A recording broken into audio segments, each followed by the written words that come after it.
Welcome. It's bonus Saturday on John W.'s Corner.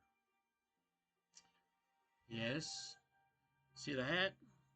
Hear the music, maybe. I have a mystery today to share with you. It's actually part one of two. It's entitled The Disappearance of Bridget Landergin. And we're going to see just exactly what happens in this mystery story this morning on Bonus Saturday.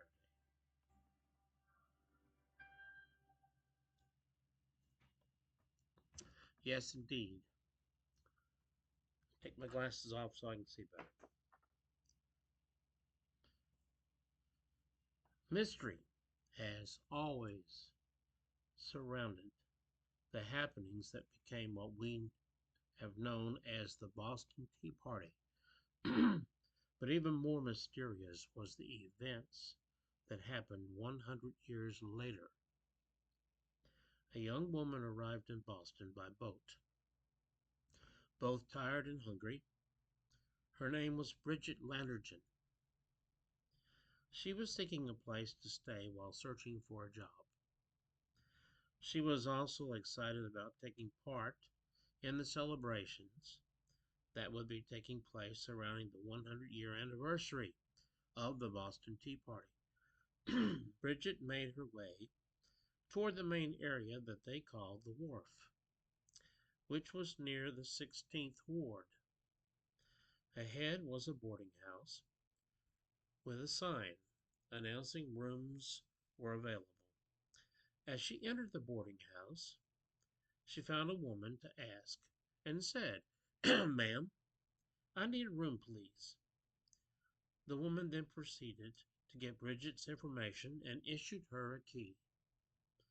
The date was December 3rd, 1873. That next morning, Bridget awoke rested and ready to take on the world. After getting cleaned up from the basin of fresh warm water there that the caretaker had brought her, she got dressed and headed downstairs, excuse me, toward the smell of breakfast in the dining room. Seated around the table were three people. "Good morning," was Bridget's greeting. A gentleman stood, who introduced himself as Mr. Sherwood W. Peabody, and seated to his right was his wife, Constance. Seated to their right was a somewhat well-dressed young woman who stood and said, "I'm Margaret Jones." As Bridget took a seat, in walked a stately gentleman accompanied by an older man with a handlebar mustache. The first gentleman spoke with a stern voice and said, "I hope we haven't delayed breakfast. Mr. Newberry and I stepped out for a smoke. I see that we've been joined by another fine lady." Speaking directly to Bridget, he said, "I am Leonard R. Cutter, the acting mayor of our great city, and this is Mr. John Newberry, one of our councilmen. I have been boarding here for a few days, while the roof is being repaired on my house. I invited Mr. Newberry to come meet with me on a very urgent matter. Yes, it's about his actual election to become official mayor of Boston," said Mr. Newberry. The facts were that weeks earlier, the mayor of Boston had died of an apparent heart attack. Mr. Cutter had been the lead councilman at the time. Bridget felt that Mr. Cutter was in a big hurry to make becoming the mayor a reality. Focusing her attention elsewhere, she noticed that Margaret Jones seemed restless and uncomfortable. "Miss Jones, are you in Boston alone like me?" asked Bridget. Excuse me. Fingers aren't working. Yes, I have never been married, or anything else for that matter, was her reply. After breakfast, Bridget decided to go for a walk along the harbor. In her mind, it seemed amazing to think that so much activity went on in this very harbor only 100 years earlier. As she continued her walk, she came upon a cluster of shops, many who were advertising interesting odds and ends to attract shoppers since it was getting very close to Christmas time. While in one of those shops, she found a beautiful opal ring that was made with a 14 carat gold band. She was born in October, and opal was her birthstone, so she decided to buy it. She had received some money for her birthday and had never spent it. Just before exiting that shop, she noticed what appeared to be a mirror in the corner. Its back was facing, so you couldn't see the mirror. As she approached the mirror, she sensed something that she couldn't explain. It was as if the mirror was calling to her. Come on, silly, you know that's not possible, she said to herself. As she turned the mirror around, she was amazed at the glow and sure beauty that it seemed to portray. It's only a mirror, she thought. Down low, inscribed on it, was the one who is truthfully or truthful is worthy. The one who deceives is doomed.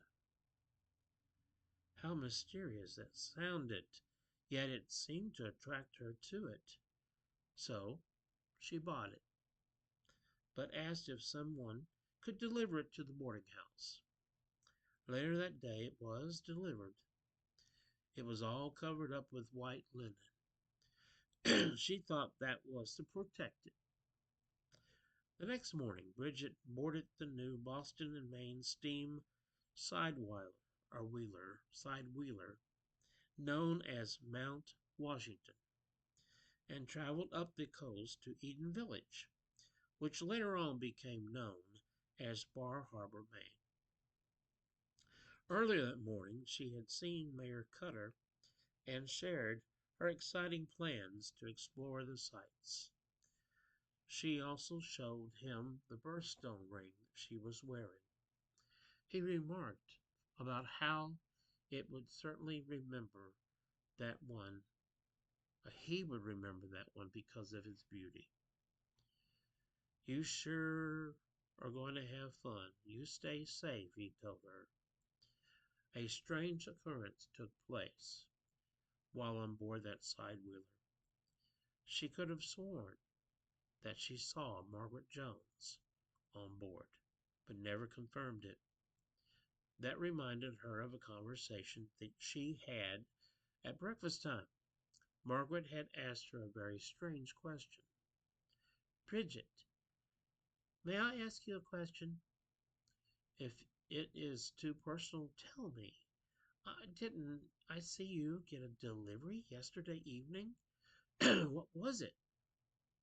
Indeed, that wasn't exactly her business, but Bridget was wanting to make friends. So she said yes. I have found this beautiful decorative mirror, or I should say it found me. The girl's eyes got huge when she heard that. Did you by any chance, did you feel a force pulling you toward it? Margaret's face got very red and expressed genuine joy. Can I buy it from you? She asked. Just name your price and it will be fine. Bridget had to tell her no. Like I said, I was drawn to it, and I still want to keep it. As the steamer came into the bay at the fishing village of Eden, she felt compelled to do something to protect her purchase of that mirror. So after a while, she walked alongside the cobblestone path and she saw a sign advertising Garden of Eden tea house. She quickly went in and ordered a brisk cup of hot tea. She kept looking out the window, hoping not to see Margaret. The man who was working in the tea house approached her and said, "Ma'am, may I get you anything else?" She then heard words come out of her mouth that seemed foreign. "I have a precious mirror that I presently have no room for. May I please have it delivered to you in the morning for safekeeping? I will pay whatever fee is needed." He agreed with her with no fee for now.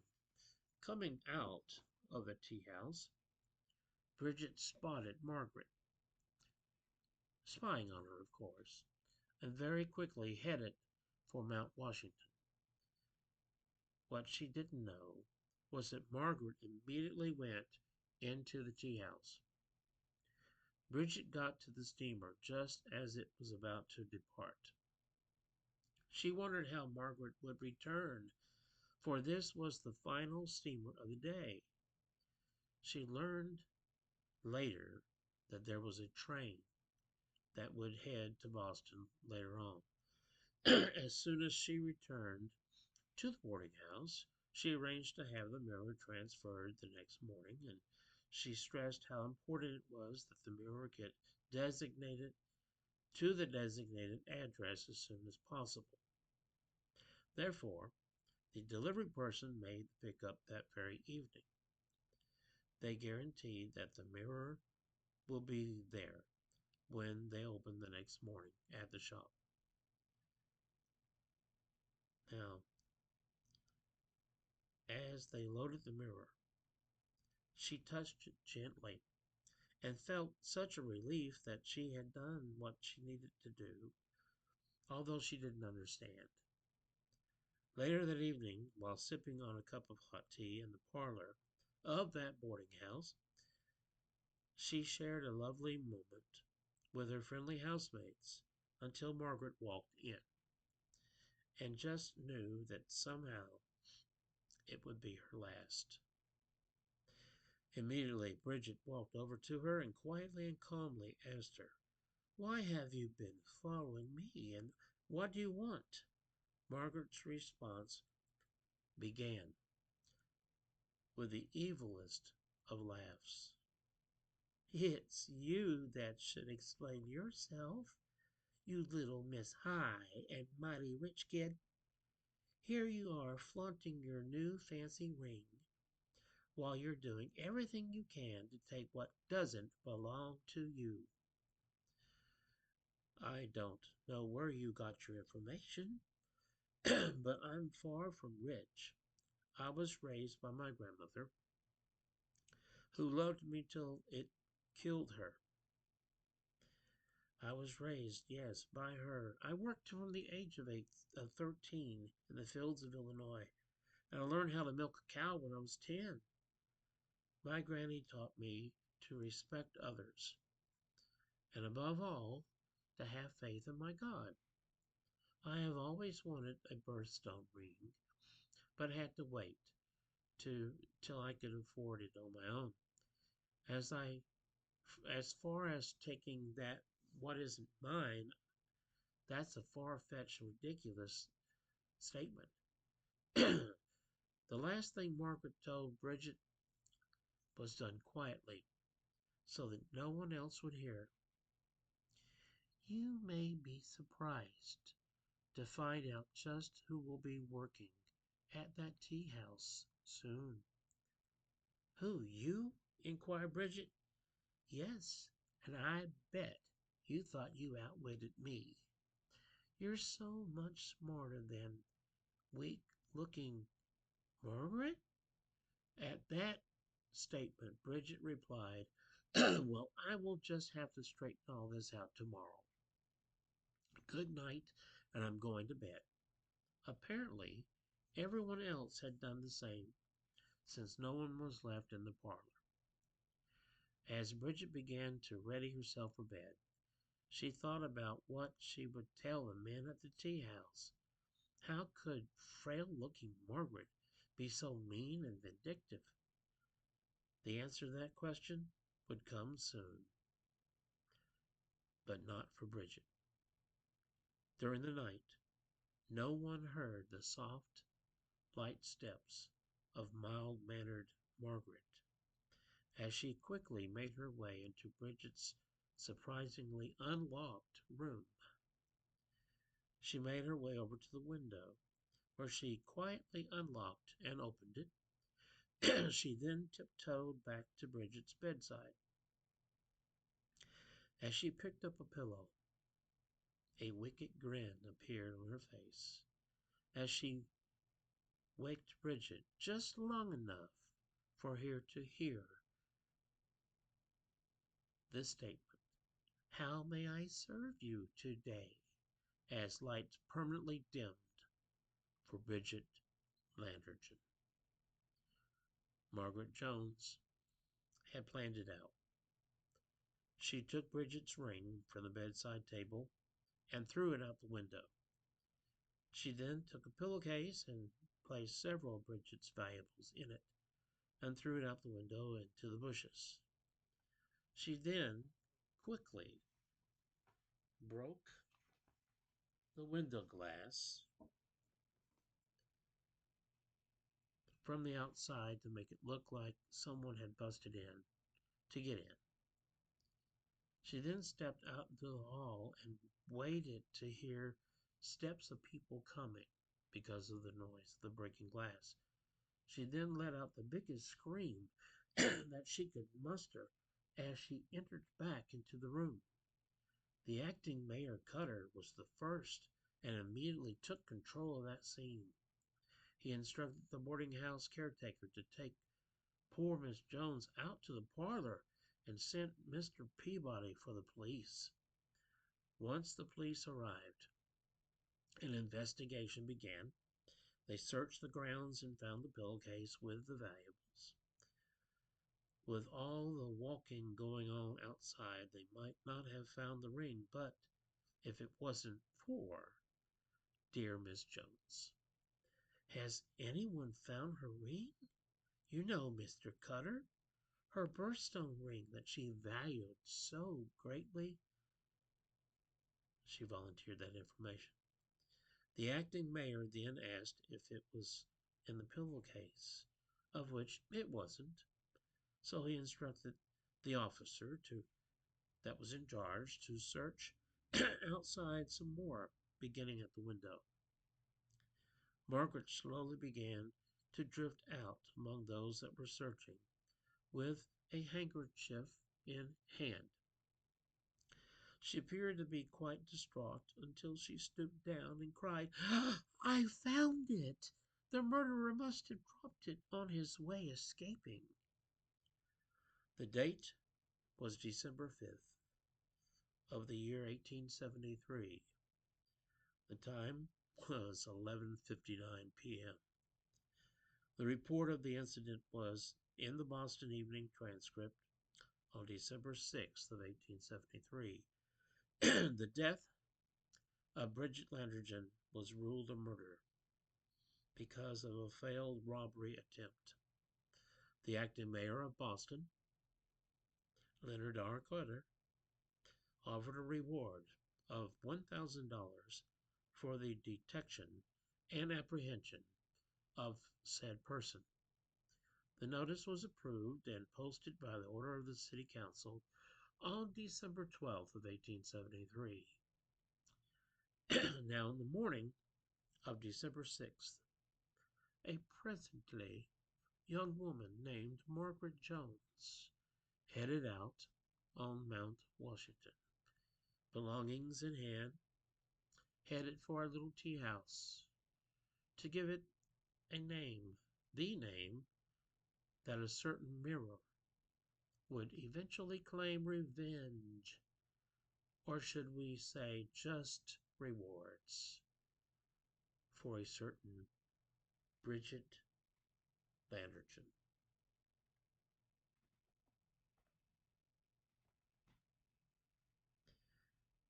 And That's the end of today's episode. But stay tuned because there's more to come next Saturday. Yes, next week. Please be back, for we're going to check out the story, The Enchanted Tea House, part 2 of this story. Thank you. I'll see you next week with more of Johnny's World. Okay? Bye-bye.